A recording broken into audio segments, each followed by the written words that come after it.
Hello guys, welcome in my YouTube channel. So guys, today I am going to teach you about very essential topic. The topic is Human Development Report. आज मैं ये topic पढ़ाने जा रहा हूँ human development report. ये chapter जो आपका डेवलपमेंट का है। What is human development report? Human development report का मतलब ये है इंसान का कितना डेवलपमेंट हो रहा है। ये जो आपका ह्यूमन डेवलपमेंट रिपोर्ट है ये आपका वर्ल्ड बैंक भी पब्लिश करता है और आपका UNDP भी पब्लिश करता है। UNDP, what is UNDP? जो UNDP आपका है ये आपकी एक बहुत ही बड़ी ऑर्गेनाइजेशन है। इसकी फुल फॉर्म होती है यूनाइटेड नेशन डेवलपमेंट प्रोग्राम। इसका जो हेडक्वार्टर है वो यूनाइटेड स्टेट ऑफ अमेरिका के सिटी जो न्यूयॉर्क में ये आपका सिचुएटेड है, इसका हेडक्वार्टर। और इसका जो मेन वर्क है वो मेन वर्क है डेवलपमेंट करना, कि पूरी दुनिया में डेवलपमेंट हो सारे कंट्रीज़ का, और जो है रिडक्शन ऑफ पॉवर्टी, ये काम होता है। ये दो इनके बहुत ही इसेंशियल काम होते हैं। तो यूनाइटेड नेशन ऑर्गेनाइजेशन की ये आपकी ऑर्गेनाइजेशन है UNDP। ये अपने 1 साल बाद 2 साल बाद ये रिपोर्ट निकालती है। जैसे कि सभी को मालूम होना चाहिए कि इंसान के लिए जो है आपका जो इनकम इज़ इम्पोर्टेंट। इंसान की जो इनकम होती है डेवलपमेंट के लिए it is very important, yet it is not adequate for overall development. But income जो है ओवरऑल डेवलपमेंट के लिए आपकी एडुकेट नहीं होती है, नॉट सफिशिएंट, काफ़ी नहीं होती है। उसके लिए कुछ हमें बहुत ही we need most important things. इसके लिए हमें 2 चीज़ें जो मेन होती हैं, 2 इंडिकेटर्स के अंदर जो आते हैं बहुत ही एसेंशियल होते हैं, वो 2 होते हैं, वो एजुकेशन और हेल्थ होती है। भाई इंसान को जो है उसका अगर वो हेल्दी है और वो एजुकेटेड है तो उसका लाइफ स्टाइल होगा वो बहुत अच्छा होगा। तो कहने का मतलब जो ह्यूमन डेवलपमेंट रिपोर्ट है UNDP जो आपकी मैंने बताई, इसमें 3 चीज़ों पर फोकस करना चाहिए। यानी कि UNDP है जो 3 चीज़ों पर फोकस करती है। वो इनका जो फोकस होता है एजुकेशनल लेवल्स होता है, हेल्थ स्टेटस होता है, और तीसरी चीज़ इनकी जो होती है वो पर कैपिटा इनकम होती है। बट जो वर्ल्ड बैंक जो मैंने एक पहले ही आपको एक वीडियो बनाकर दी है पर कैपिटा इनकम वाली, उसमें चेक कर सकते हैं वर्ल्ड बैंक ने किस तरीके से मेज़रमेंट करता है अपना वो ह्यूमन डेवलपमेंट रिपोर्ट। वो आपका जो वर्ल्ड बैंक होता है वो केवल पर कैपिटा इनकम को ही मेज़र करता है डेवलपमेंट के बेस पर। तो उसमें आपने देखा होगा नॉमिनल GDP है, उधर पे नॉमिनल GDP है।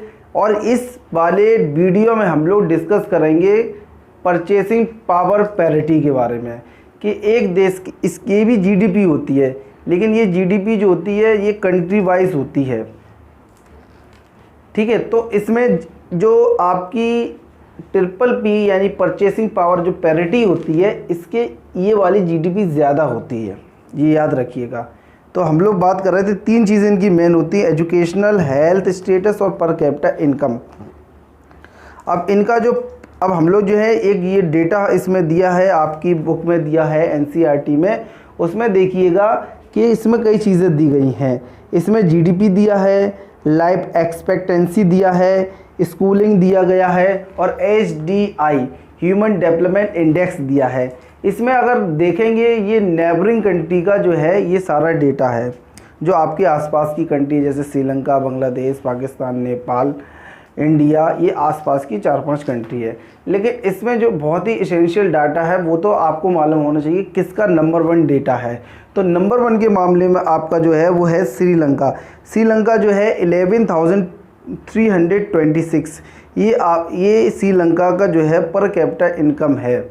यानी कि वहाँ पर एक व्यक्ति की जो इनकम है एवरेज जो निकल कर आता है वो 11,326 आता है, ठीक है। तो एक अच्छी है। यहाँ की जो लाइफ एक्सपेक्टेंसी है तो वो 75.5 है। यानी इसका मतलब ये हुआ कि वहाँ का जो श्रीलंका का एक व्यक्ति एक बंदा है, जो पर्सन है, उसकी कम से कम एवरेज लाइफ जो है वो 75 है, उसकी 75 तक वो आराम से जीता है। लेकिन इंसान कब ज़्यादा जीता? जब वहाँ पर हेल्थ और एजुकेशन होती है। अगर हेल्थ अच्छी होगी तो आप ज़्यादा जी सकते हो, एजुकेशन होगी जब भी वहाँ पर अच्छे डॉक्टर होते हैं, अच्छे स्कूल्स होते हैं और बहुत सारी फैसिलिटीज़ क्रिएट हो जाती हैं। और वहाँ पर हम देखेंगे मेन स्कूलिंग, जो जिनकी वहाँ पर जो 25 साल से ज़्यादा एज है, तो वहाँ पर आप देखोगे 10.9% का इनको एक वो है नंबर्स मिला है। तो इसका मतलब ये हुआ कि वहाँ पर स्कूल भी बहुत ज़्यादा जाते हैं, यानी हायर एजुकेशन के लिए बहुत सारे लोग करते हैं हायर एजुकेशन। और उसका जो ह्यूमन डेवलपमेंट इंडेक्स था उसमें आप देखोगे, यानी जो नंबर 1 होता है वो सबसे बढ़िया होता है। और फिर उसके बाद तो श्रीलंका को जो 76 मिला है, यानी कि यहाँ पर इनका ह्यूमन डेवलपमेंट इंडेक्स, यानी कि इनके ह्यूमन का मतलब लोग होते हैं, डेवलपमेंट यानी कि उनके लोगों का जो है डेवलपमेंट हो रहा है।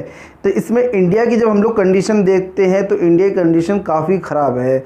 जहाँ पर श्रीलंका की 11,000 से ज़्यादा है, तो वहीं पर इंडिया की जो है वो आपकी 6,353 है।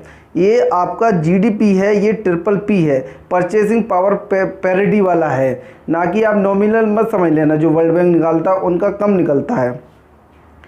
तो इसमें इंडिया की देखिएगा, लगभग देखोगे तो 6,000 का भी 5,000 रुपीज़ का डिफरेंस मिलता है। और इंडिया की जो एवरेज लाइफ है, लाइफ एक्सपेक्टेंसी जो एज है वो 68.8 है। तो श्रीलंका से चेक करते हैं तो इसमें भी करीब जो है 7 ईयर्स का डिफरेंस मिलता है।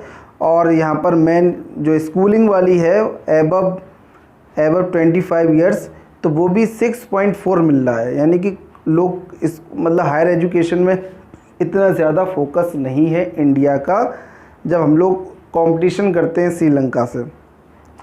और इंडिया का देखिएगा बड़ा डिफरेंस है, ह्यूमन डेवलपमेंट इंडेक्स के मामले इंडिया जो है बहुत पीछे है श्रीलंका से, 130। तो ये क्यों हो रहा है? इसलिए हमारे यहाँ एजुकेशन पर ध्यान नहीं है, फोकस नहीं है, हेल्थ पर फोकस नहीं है। कोरोना काल चल रहा है तो आपने देखा ही होगा लोगों की किस तरीके से डेथ्स हुई है, कैजुअलिटीज़ हुई, इसलिए वहाँ पर कोई जो है फैसिलिटीज़ नहीं है, कोई इंतज़ाम नहीं है। तो पाकिस्तान की कंडीशन और ज़्यादा ख़राब है। 3 कंट्री पे ज़्यादा फोकस करें, श्रीलंका, इंडिया, पाकिस्तान, ठीक है। श्रीलंका की और वो पाकिस्तान की कंडीशन और ज़्यादा ख़राब है। तो पाकिस्तान की जो है वो है 5,331, ठीक है, इनकी और कम हो गई है। तो यहाँ पर जो लाइफ एक्सपेक्टेंसी जो एज है, एवरेज लाइफ है, वहाँ पर लोग 66.6 यानी 66 साल, इंडिया से 2 साल कम और जीते हैं वहाँ के लोग, एक एवरेज के हिसाब से माना गया है। और जो है उनका 5.2 जो वहाँ पर हायर एजुकेशन लोग लेते हैं वो 5.2 मिला है। तो इसमें 1 पॉइंट का डिफरेंस है इंडिया से। और 150 ह्यूमन डेवलपमेंट इंडेक्स के मामले में काफ़ी पीछे है पाकिस्तान, भारत से भी सबसे पीछे इसमें जो है ह्यूमन डेवलपमेंट इंडेक्स में पाकिस्तान ही पीछे है, ठीक है। बट बांग्लादेश का काफ़ी चीज़ों में अच्छा है कंडीशन, ओवरऑल ठीक है। तो कहने का मतलब ये है, तो इसमें आपको इंडिया वाला मैटर याद रखना है और श्रीलंका का याद रखना है और आपको जो है पाकिस्तान का याद रखना है। ये 3 आपके बहुत ही एसेंशियल टॉपिक हैं। तो मुझे उम्मीद है कि आपको ये बात समझ में आ गई होगी। Thank you and have a nice day.